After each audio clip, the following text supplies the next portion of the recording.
Greetings, adventurers. You're listening to The Quiet Journeys of Professor Atwood with me, Professor Atwood. I'm glad you're here, and I can't wait to tell you about my latest journey. Don't worry, it's a safe space. I'll handle all the danger for you. I designed these stories to help you relax, chill anxiety, and go to sleep. Maybe they'll even put a smile on your face, even if it's a sleepy smile. So please, settle in, relax, and prepare to quietly drift off with me to parts known, unknown, and even some places in between. Comfortable? Very well. Let's get underway.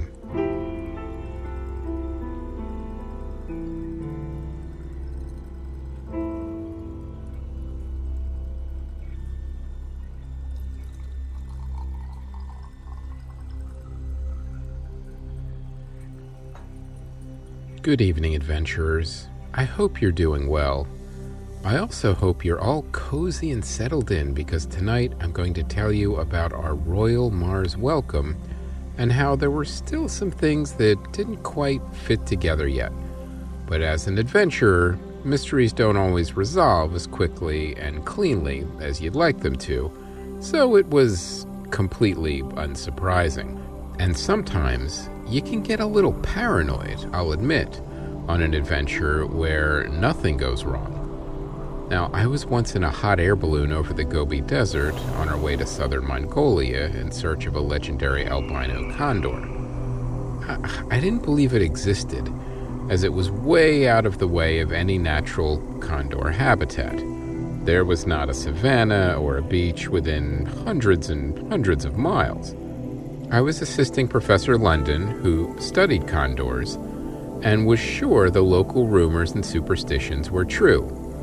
We had been traveling for days, and honestly, in a hot air balloon, it's not the most comfortable way to travel, which is why I only do it if absolutely necessary. But I owed Professor London a favor after he helped me out with the design of one of my one-man gliders, which, not coincidentally, ended up resembling a condor. The balloon trip was uneventful, with no storms, no balloon malfunctions, and no bat swarms. So needless to say, and granted I was a little younger back then, with everything going so smoothly, I was getting a little nervous. But as we cruised slowly in the hot air balloon, the bright sun shining down and the cool air nipping at our faces, it was calm and peaceful, and I relaxed and didn't worry so much about how smoothly things were going. And sure enough, soon we had made it to southern Mongolia, and after another day of searching, found the nest of the legendary albino condor. I was skeptical, but there it was. Professor London confirmed it, as no other bird would have a nest up this high or in this climate. He said the albino condor was unusually feathered and insulated, and the white coloring confused predators, even when the condor was hunting on the ground, which it apparently did as a personal challenge, according to Professor London. Our timing was remarkable. There were eggs in the nest, and they were hatching. The baby condors soon began chirping for their mother. When the mother appeared, the legendary albino condor was one of the most majestic birds I had ever seen. Professor London smiled in smug satisfaction as he recorded audio, video, and took other readings as well. Okay, he earned his smugness. It was pretty incredible.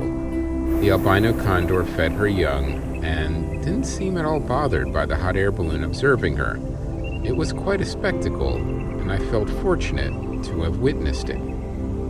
Anyway, back to what was going on just outside the Mars throne room. As you remember, I had reunited with my son, and we had joined our cruise. We had a nice change of clothes provided by the Martians, and walked through the inner city, and were now just outside the throne room with our Martian emissary, Aklok. We were all a little nervous, and even though some of us had been there before, there are always a few butterflies just before you have an audience with royalty, especially on another planet. And I will tell you all about it in a moment. I want to mention again the note about our stories. They are designed for you to drift in and out of, and while yes, I do like to tell you a full story every episode, drifting in and out or falling completely asleep is factored into the equation. You could pick things up anywhere, and that's why I do the story recaps at the beginning. And if you're here, awake, hanging on every word, well, that's great, and I am flattered. When we do try to add some additional flourishes and flavor in there, just for you. So by all means, enjoy the show any way you wish. It's designed that way. No rules and no pressure, adventurers. I'd also like to nudge you to rate the show with a bunch of stars. Reviews are great too. It's always nice to read pleasant things about what we're doing over here. And this is also important. Don't forget to tell your friends directly about the show and post about it wherever you post things. The more adventurers, the merrier. Now, before I mention the White Cat Adventurers Club, I want to remind you that we've created a Science and Adventure Helper donation link on the homepage. So just go to the whitecatentertainment.com website and click donate for a one-time donation. Then you can do it whenever you like for whatever you like. But if you do want more, there's the White Cat Adventurers Club. How about early access and ad-free listening to all the shows and an exclusive look at my very irregular journal? Science and exploring is expensive, and your support helps make it happen. And for just $5 a month, you could show your support for the show. There are different tiers and different rewards, including an exclusive t-shirt, and you even get all the graphic novels at the $10 tier and above. So please go to patreon.com/whitecatentertainment and enjoy the access your way. All right, let's get back to the story. The Martian emissary Atwood announced us at the throne room, and the large ornate doors swung open. The throne room was massive and spacious, and the king and queen's thrones sparkled with all different colors of Martian gems. Except red, of course. It was a classic throne room with Martians in ostentatious, ornate clothing that sparkled in the light. There were lords, ladies, courtiers, but also scientists and chefs who were considered royalty on Mars. Honestly, they got a few things really right on Mars. Anyway, the thing that struck me the most was who wasn't there. Tom, the futurist, was noticeably absent from the throne room. This was mildly concerning, and I hope nothing had happened to him. I was hoping I could get an explanation soon. Atwood was also our interpreter, as King Targon and Queen Malanidia welcomed us to Mars. They could speak English, of course. All Martians could from a very young age. But it was protocol that the royalty only spoke in Martian, regardless of who was visiting. Now, when we were in private, King Targon did speak English, as he understands the importance of presenting cultural formalities for the court. But in private, he was more practical and more interested in saving time, which I appreciated. As I said before, the Martian language was very complicated, as it changed based on the speaker, the listener, the time of day, the mood of the speaker, and the weather. So there was a lot of guesswork involved if you were from another planet, so it was easier for us to just stick with English. We continued with the greetings, as Martians were big on pleasantries, as were humans, if I'm being honest, and it was good to be back. King Targon then smiled and presented his chef, and we presented ours, Jillian. I had briefed Jillian on the Martian welcome dinner customs, and she was prepared. It was customary for an Earth chef to enter the kitchen with the Martian chef, and they would prepare a meal together. But it was also supposed to be Martian-only food, so Jillian was not allowed to bring anything. Still, I could tell she had smuggled a few items, including spice jars, in with her, and the Martians, who were also intergalactic foodies, didn't really enforce that tradition so much. Jillian retired to the kitchen with the Martian chef, and the king and queen motioned for us to get more comfortable and pointed towards the drawing room where we would all go to wait for dinner. The drawing room was warmly lit and comfortable and had my favorite thing in it, books. It was also a library, and the Martians had an unbelievably sophisticated reading system. Each book was a print-digital hybrid, and each page would translate the text to the reader's language. I could spend many days in there if I had the time. It was filled with both Martian and Earth literature, and every book would translate automatically. They would even read to you if you so chose, but that was frowned upon in public, especially without headphones. One of my favorite Martian books was the story of Ruma Mu-Ra, a Martian warrior who fell into a hole in the Martian desert and defeated 17 rowdy and mischievous birds and dinosaurs from Earth. How they got to Mars was never really explained, but it was a legend, and with legends you tend to just go with things. Apparently, the birds and dinosaurs from our planet held a certain awe for Martian storytellers, filling them with mystery, but not necessarily story logic. Anyway, Ramu Mu-Ra defeated them all with science, and so defeated they agreed to become farmers and builders and help build the Martian underground, and then make it self-sustaining. Now, there was a rumored first edition where Ramu Mu-Ra and the Martians decided to eat the birds and dinosaurs instead of coming to an agreement with them, but it was later revised after complaints from a fair amount of Martian schoolchildren who were expecting a much more hopeful ending. Anyway, as we chatted and socialized in the drawing room, I asked where Tom the Futurist was. King Targon answered that he was exploring the ruins and that he would join us shortly. I became a little suspicious, as it seemed like the king was not telling me something, but I had to let it go for now. On to another mystery then. I mean, while we waited for dinner, I thought it prudent to begin unraveling some of these Mars mysteries and issues, beginning with the meteor storm that prevented the John Carter from landing until we arrived to help. I asked the king about it. I mean, I had a suspicion, but I wanted to verify it with the king. King Targon took a deep breath and then apologized about the meteor storm. He explained that the sentient meteor storm was kind of an experiment that got away from them. They had been testing out a new defense system, similar to a self-driving car, and left the space bay door open, and the meteor storm just kind of left on its own before it was ready. I asked why they didn't retrieve it, and the Martian king just shrugged and said they tried, but it was kind of doing its job by keeping things out of Mars' orbit and landing, and thought it may be easier just to let it do its thing than having the probe avoidance team constantly on call to deal with the probes NASA insisted on sending. But he also added that, unfortunately, it didn't really work, as the probes were too small to be noticed by the meteor storm, so they got through anyway. It was just anything larger that would get the storm's attention. I said, look, a defense system was all well and good, but it was interfering with our ability to land safely. He said he saw our point and said he would take care of it.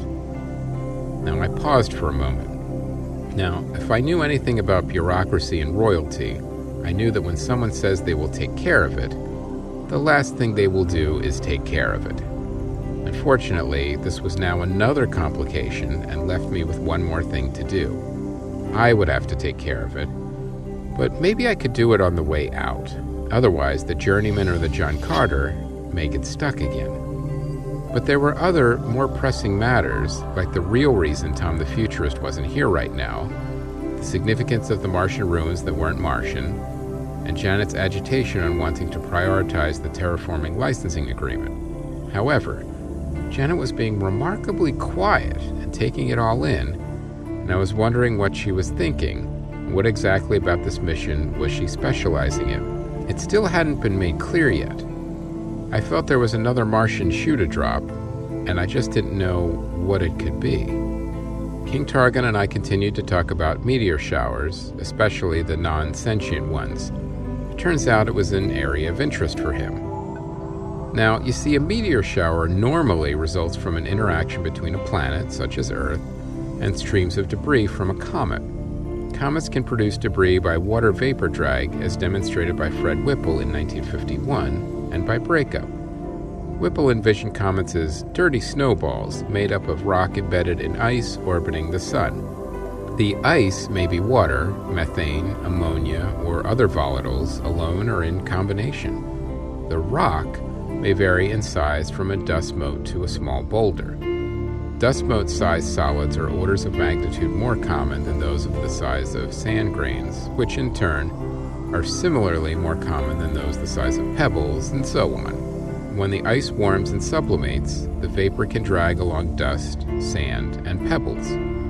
Each time a comet swings by the sun in its orbit, some of the ice vaporizes and a certain number of meteoroids will be shed. The meteoroids spread out along the entire trajectory of the comet to form a meteoroid stream, also known as a dust trail, as opposed to a comet's gas trail caused by the tiny particles that are quickly blown away by solar radiation pressure.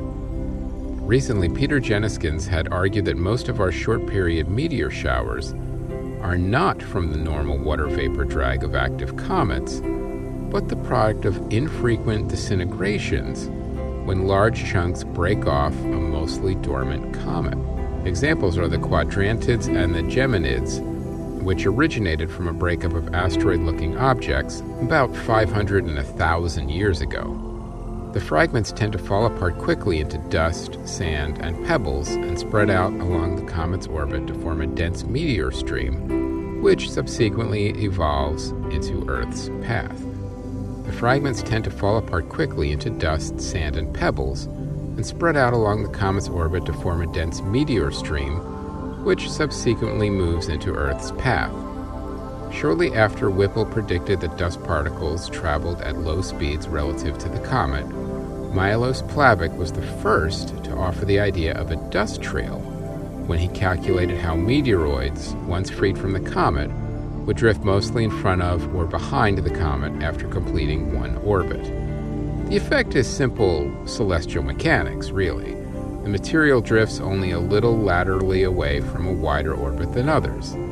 These dust trails are sometimes observed in comet images taken at mid-infrared wavelengths, which is, heat radiation, where dust particles from the previous return to the sun are spread along the orbit of the comet.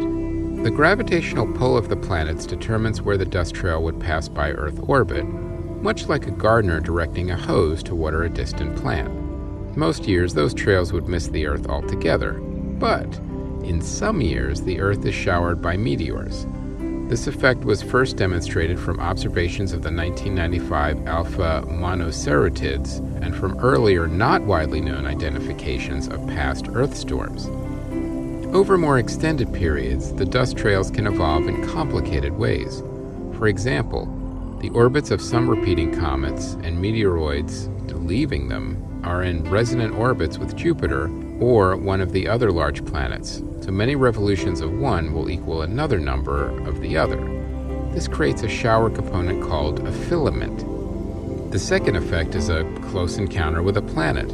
When the meteoroids pass by Earth, some are accelerated, making wider orbits around the Sun. Others are decelerated, making shorter orbits, resulting in gaps in the dust trail in the next return, like opening a curtain with grains piling up at the beginning and end of the gap. Also, Jupiter's perturbation can dramatically change sections of the dust trail, especially for short-period comets, when the grains approach the giant planet at their furthest point along the orbit around the Sun, moving quite slowly. As a result, the trail has a clumping, a braiding, or a tangling of crescents of each release of material. The third effect is that of radiation pressure, which will push less massive particles into orbits further from the Sun, while more massive objects, responsible for bolides or fireballs, will tend to be affected less by radiation pressure. This makes some dust trail encounters rich in bright meteors, others rich in faint meteors. Over time, these effects disperse the meteoroids and create a broader stream. The meteors we see from these streams are part of annual showers because Earth encounters these streams every year at much the same rate. King Targon knew this was all well and good, but really wanted the meteor storms working for him and being self-propelled and self-sufficient. So his scientists came up with a plan that apparently worked all too well, and now the meteor storm was out doing its own thing and becoming a bit of a hazard. If I had time, I would love to get the ins and outs on the science behind it. And King Targon smiled and said it was proprietary information, and his scientists were very protective of their work. I said I understood. I gotta tell you, patent law is even more complicated on Mars, so I didn't press it. It was at this moment Janet started to bring up the terraforming agreement, but King Targon was not interested in discussing it before dinner, so Janet would have to wait. She politely nodded, but I could tell that didn't sit well with her. I think Patrick noticed too. Soon Jillian and her Martian chef counterpart made an announcement that dinner was almost ready. It was good timing. I had already sent Bradley back to get Barry, our flight commander, and Kara, our flight engineer, from the ship so they could enjoy dinner with us as well.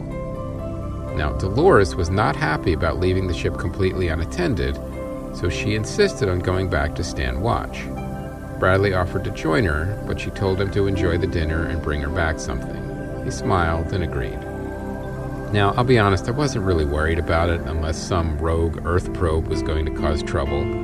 But I have learned many years ago that you let your subject matter experts do their job, even if you're not completely on board. If Dolores had a concern with leaving our ship unattended on the barren surface of Mars, then so be it. Soon dinner was served and everyone relaxed. It was a delightful banquet of Martian food in every color of the rainbow except red. I would have to remember to never have pasta sauce or red velvet cake when hosting Martians.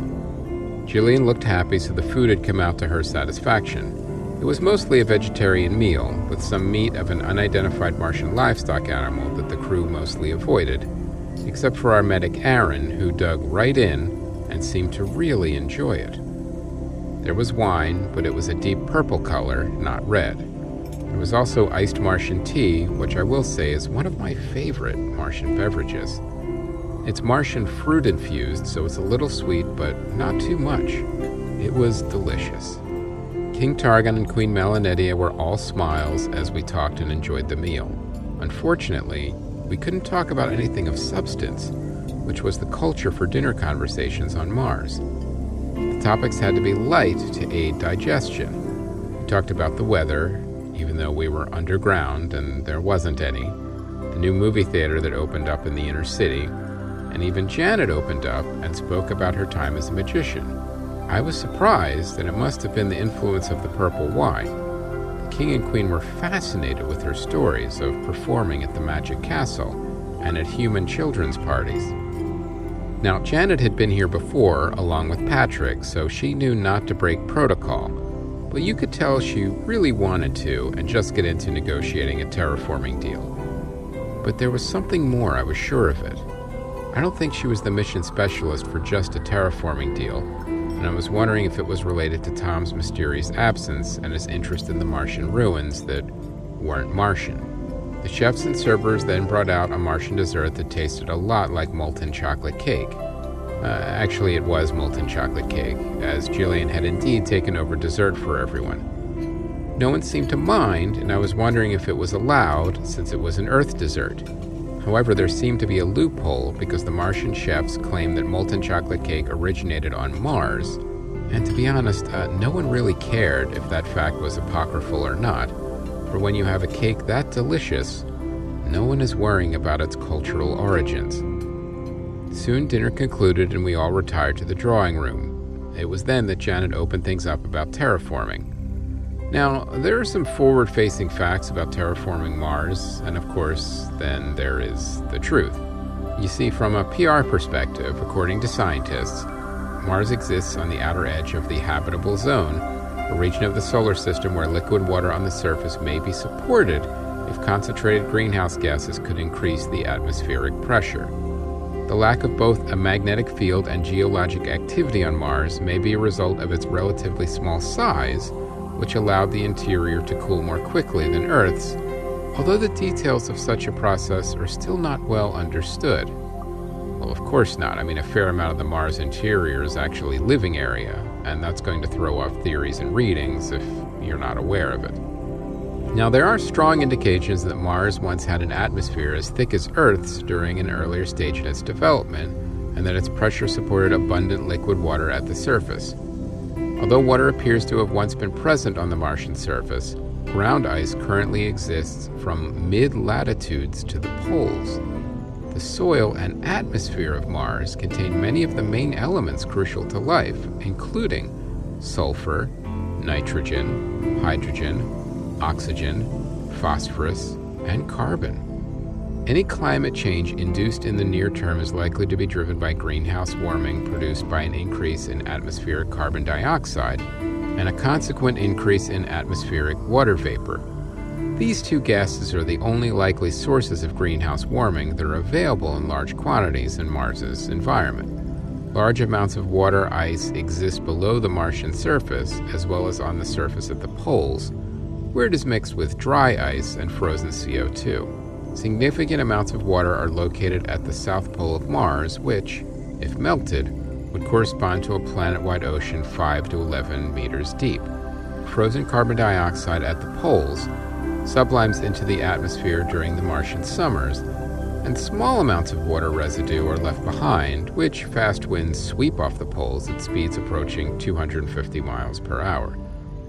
This seasonal occurrence transports large amounts of dust and water ice into the atmosphere, forming Earth-like ice clouds.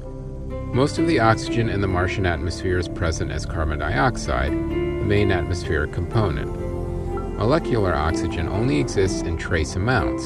Large amounts of oxygen can also be found in metal oxides on the Martian surface and in the soil in the form of pernitrates. An analysis of soil samples taken by the Phoenix lander indicated the presence of perchlorate, which had been used to liberate oxygen in chemical oxygen generators. Electrolysis could be employed to separate water on Mars into oxygen and hydrogen if sufficient liquid water and electricity were available. However, if vented into the atmosphere, it would escape into space, which is, one of the big problems. So there were a lot of challenges to terraforming Mars, even if an agreement could be made. But Janet and Patrick were determined to make it happen, and if my son was involved, I was sure it was possible. And I will tell you all about the terraforming negotiations, the mysterious ruins, and what happened to my futurist friend Tom next time. But before I end this evening's story, I want to talk to you about something. I want to talk to you about dinner. I know it seems like a trivial thing, but it really isn't. And the Martians understand that. Sometimes we just grab whatever's in the fridge and set ourselves down in front of the TV and binge a television program that has very little value. But that's not really dinner. Dinner is where you come together with friends and family, shut your devices off, and are just there. You're at dinner, you're present, and you're enjoying the company. As you enjoy good food and good company, the other thing that the Martians do that we should emulate is keeping the dinner conversation positive. If you're bringing up someone else's flaw as they are passing you potatoes, maybe rethink that timing. Dinner can be an event and a kind and joyful one. We should get back to having dinner as an event with friends and loved ones, because something else happens when you do that as well. The joy of a good meal and good company brings perspective to everything outside the dinner table. Problems become smaller and more manageable, and friends and family become more appreciated. Think of dinner as a joyful oasis in your life and something you get to experience every single day. So invite some people over and tell them to leave their screens and their purses and pockets. Cook a great meal, enjoy the company, and enjoy the moment. It will indeed aid your digestion and your spirit. Good night, adventurers.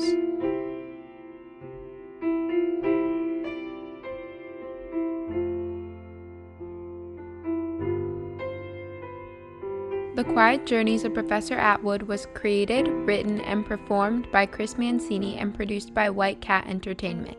It is a work of fiction. Maybe. Music and sound design by Ron Tansky at rontanskymusic.com.